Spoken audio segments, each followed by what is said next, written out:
उस रात उसने बहुत देर तक खिड़की के बाहर देखा। सिटी स्लो नहीं थी, कार्स चल रही थी, लाइट्स ब्लिंक हो रही थी, शोर था, बस वो खुद शांत था। फोन टेबल पर पड़ा था, मैसेजेस आ रहे थे, नोटिफिकेशंस फ्लैश हो रहे थे, पर उसके दिमाग में सिर्फ एक सवाल घूम रहा था, अगर मैं ऐसे ही चलता रहा तो मैं बन क्या जाऊंगा? ये सवाल ड्रामेटिक नहीं था, डिप्रेसिंग नहीं था, बस सच था। उसकी जिंदगी स्टेबल थी, जॉब ठीक, सैलरी ठीक, रूटीन सेट। लोग बोलते थे लाइफ सॉर्टेड, पर उसको एक चीज डिस्टर्ब करती थी। सॉर्टेड होना और डायरेक्शन होना एक ही चीज नहीं होती। वो खिड़की से हटकर मिरर के सामने खड़ा हो गया। कुछ स्पेशल नहीं देखा, न फेलियर न विनर, बस एक आदमी जो अभी तक डिसाइड नहीं कर पाया था कि वो बनना क्या चाहता है। उसने फोन उठाया, स्क्रॉलिंग शुरू की। 5 मिनट चले, फिर खुद पर गुस्सा आया, फोन टेबल पर फेंक दिया। मैं ऐसे क्यों हूं? ज्यादातर मर्द इस क्वेश्चन का जवाब नहीं देते, वो बस स्किप कर देते हैं। पर स्किप करना सॉल्व करना नहीं होता, स्किप करना डीले होता है। जिंदगी में कुछ चीजें टाइम से नहीं होती, डिसीजन से होती हैं। और ये डिसीजन कभी लाउड नहीं होता, ये साइलेंट होता है। एक रात, एक मिरर, एक सवाल, अगर मैं ऐसे ही चलता रहा तो मैं बन क्या जाऊंगा? इसी फेस को David डेडा the way of the superior man में डिस्क्राइब करता है, पर बुक में ये लाइन लेक्चर जैसी नहीं लगती। डेडा के हिसाब से ये मोमेंट कोई मोटिवेशनल पुश नहीं होता, ये एक इनिशिएशन होता है। आदमी तब सुपीरियर बनता है जब वो अपने आप से फर्स्ट टाइम ये सवाल ऑनेस्टली पूछता है, मेरा डायरेक्शन क्या है? ये समरी हम लेक्चर की तरह नहीं, एक स्टोरी की तरह लेकर चलेंगे, क्योंकि डेडा के लिए मैस्कुलिनिटी का पर्पस सिर्फ सर्वाइव करना नहीं, बिकम करना है। और बिकमिंग का प्रोसेस साइलेंट होता है, मैसी होता है और कभी कंफर्टेबल नहीं होता। उस रात उसने फाइनली मिरर से नजर नहीं हटाई। सब कुछ ठीक चल रहा था, पर एक चीज मिसिंग थी, डायरेक्शन। स्टेबल लाइफ को लोग सॉर्टेड बोल देते हैं, पर सॉर्टेड होना सिर्फ सर्वाइवल होता है, डायरेक्शन होना ग्रोथ। ज्यादातर मर्द इसी फेज में फ्रीज हो जाते हैं। उनका बॉडी एज होता है, रूटीन सेटल होता है, पर अंदर का एक्सेस सेट नहीं होता। डेविड डाइडा के हिसाब से आदमी का असली सेंटर पर्पस होता है। पर्पस बिना आदमी का लाइफ पॉइंट्स कलेक्ट करने बिल्कुल गेम जैसा लगता है, सैलरी, प्रमोशन, वीकेंड, वेकेशन, पर गेम का ऑब्जेक्टिव मिसिंग। उसने खुद से पूछा, मेरा ऑब्जेक्टिव क्या है? आंसर नहीं था, पर यह पहली बार था जब उसने क्वेश्चन स्किप नहीं किया। Act 2, words versus actions, respect arc. अगली सुबह ऑफिस में सब नॉर्मल था, मीटिंग्स, मेल्स, टारगेट्स, डेडलाइंस, पर एक चीज डिफरेंट थी, वो ऑब्जर्व कर रहा था।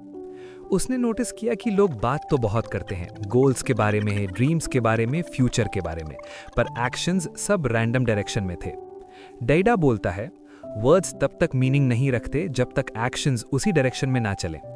उसकी पार्टनर ने भी ये सेटल चीज फील की थी। वो कभी ओपनली नहीं बोलती थी, पर वो नोटिस करती थी कि वो प्लान्स बहुत बनाता था पर एग्जीक्यूट नहीं करता था। वो एम्बिशन दिखाता था पर कमिटमेंट नहीं, प्रेजेंस दिखाता था पर डायरेक्शन नहीं। रिस्पेक्ट मेल्ट होने की आवाज नहीं होती, वो साइलेंस में होता है। आदमी रिस्पेक्ट लूज नहीं करता क्योंकि वो वीक है, वो रिस्पेक्ट लूज करता है क्योंकि वो चूज नहीं करता। Act 3, presence versus distraction. उसने फोन साइड में रखा और फर्स्ट टाइम नोटिस किया कि वो प्रेजेंट रहना कितना मुश्किल है। प्रेजेंस का मतलब सिर्फ चुप रहना नहीं, प्रेजेंस का मतलब अटेंशन है।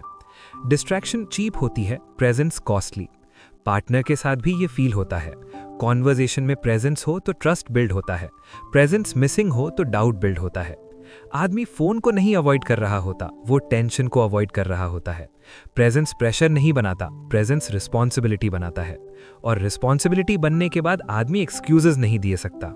उसने रियलाइज किया कि वो डिसीजंस अपने लिए नहीं ले रहा था, वो डिसीजंस उस हिसाब से ले रहा था कि लोग क्या सोचेंगे। अप्रूवल चीप होती है, authenticity costly. Approval short term comfort देती है, ऑथेंटिसिटी लॉन्ग टर्म डायरेक्शन। डेडा बोलता है, आदमी तब तक इनकम्प्लीट रहता है जब तक वो अपने आप के साथ ट्रूथफुल नहीं होता।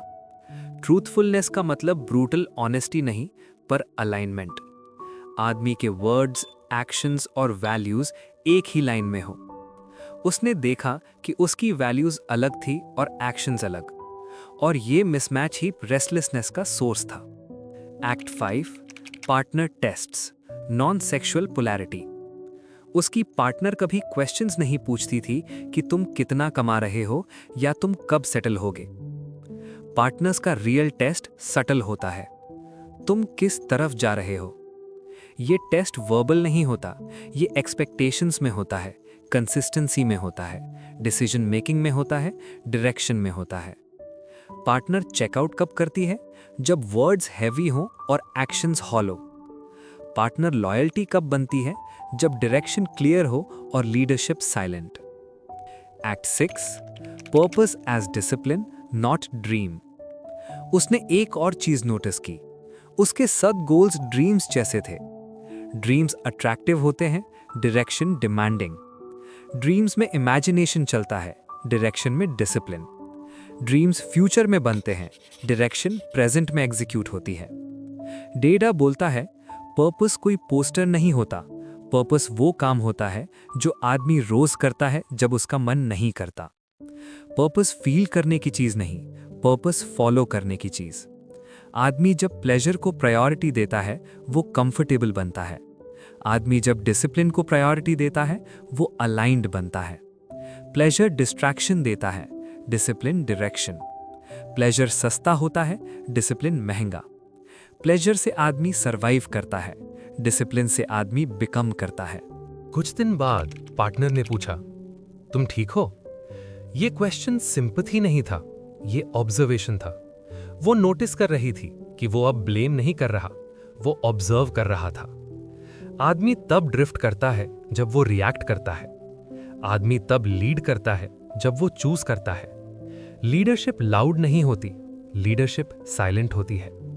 देदा के हिसाब से आदमी का रोल कंट्रोल नहीं, डायरेक्शन होता है। कंट्रोल फोर्स से आता है, डायरेक्शन प्रेजेंस से। कंट्रोल नीडी होता है, डायरेक्शन ग्राउंडेड। पार्टनर कंट्रोल से इंटिमिडेट होती है पर डायरेक्शन से ट्रस्ट बनाती है। उसने फील किया कि उसकी लाइफ में नॉइज बहुत थी, ओपिनियंस, एक्सपेक्टेशंस, डिस्ट्रैक्शंस, पर डिसीजन एक भी रियल नहीं था। डिसीजन लेने में रिस्क होता है, ड्रिफ्ट में regret. Act 8, the cost of becoming. फिर वो एक रात लेट ऑफिस से घर आया, लाइट्स ऑफ थी, पार्टनर सो रही थी, रूम शांत था। वही शांति में रियलाइजेशन आया, बिकमिंग का कॉस्ट फ्री नहीं होता। आदमी को बहुत कुछ छोड़ना पड़ता है, तब जाके वो कुछ बन पाता है। Images, fantasies, excuses, comfort, validation सब छोड़ने पड़ते हैं। बिकमिंग में सैक्रिफाइस होता है, सैक्रिफाइस में आइडेंटिटी ब्रेक होती है। आदमी अपनी आइडेंटिटी में सबसे ज्यादा अटैच्ड होता है, पर आइडेंटिटी चेंज के बिना लाइफ चेंज नहीं होती। देदा बोलता है, आदमी तब सुपीरियर बनता है जब वो डिसाइड करता है कि वो किस चीज का स्लेव नहीं रहेगा। स्लेव प्लेजर का, स्लेव अप्रूवल का, स्लेव फियर का, स्लेव कंफ्यूजन का। उसने डिसाइड नहीं किया कि लाइफ इजी होगी, उसने डिसाइड किया कि लाइफ इंटेंशनल होगी। Act 9, final question. कुछ वीक्स बाद पार्टनर ने कैजुअली पूछा, तुम किस डायरेक्शन में हो अब? उसने आंसर दिया, मैं अभी बस एक चीज फॉलो कर रहा हूं, वो वर्जन ऑफ मी जिससे मैं रिस्पेक्ट कर सकता हूं। पार्टनर ने कुछ नहीं बोला, बस स्माइल की। रिस्पेक्ट कभी क्लैप से नहीं बनता, रिस्पेक्ट रिकग्निशन से बनता है। फिर मिरर के सामने खड़ा हुआ, उस रात की तरह। Same room, same city, same आदमी, बस एक डिफरेंस था, इस बार उसके पास क्वेश्चन नहीं था, डायरेक्शन था। इस स्टोरी का मॉरल मोटिवेशनल नहीं, स्पिरिचुअल भी नहीं, बस मैस्कुलिन है। आदमी तब इनकम्प्लीट रहता है जब तक वो डिसाइड नहीं करता कि वो किस तरफ जा रहा है। फाइनल क्वेश्चन सिंपल है, तुम किस तरफ जा रहे हो और क्या तुम अपने आप को फॉलो करने लायक हो?